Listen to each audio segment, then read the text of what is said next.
రేపటి గురించి ఒక సినీ కవి చాలా అద్భుతంగా చెప్తాడు.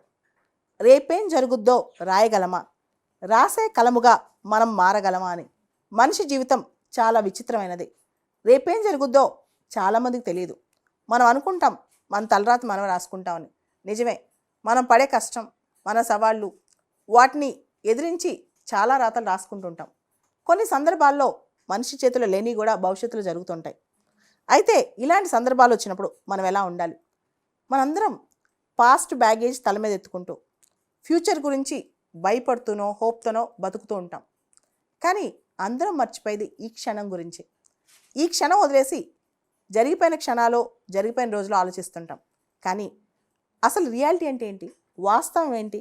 వాస్తవం అనేది ఈ సెకండే కదా, ఈ క్షణమే కదా, ఈ మూమెంటే కదా. ఈ వాస్తవాన్ని మనం ఎందుకు మిస్ అవుతున్నాం? ఇదే పెద్ద క్వశ్చన్. ఎంత కష్టం వచ్చినా అసలు జీవితంలో విజయమే రాదు. జీవితంలో పోరాడుతూనే ఉండాలి. అలానే ఎండ్ అయిపోద్ది జీవితం. అయితే తప్పేంటి? అది కూడా ఒక లైఫే కదా. లైఫ్ అంటే ఏంటి? అదొక ఎక్స్పీరియన్స్ కదా. నువ్వు పిఎం అవ్వచ్చు, సీఎం అవ్వచ్చు, భూమి మీద ఇంకేదైనా అవ్వచ్చు. కానీ ఏది శాస్త్రం కాదు కదా. అలాంటప్పుడు విజయం మాత్రం శాస్త్రమా, అపజయం మాత్రం శాస్త్రమా? జీవితంలో అనుభవాలు, మెమొరీస్, ఏదైతే జ్ఞాపకాలు, ఏదైతే అనుభవాలు ఉంటాయో అవే శాస్త్రం కదా.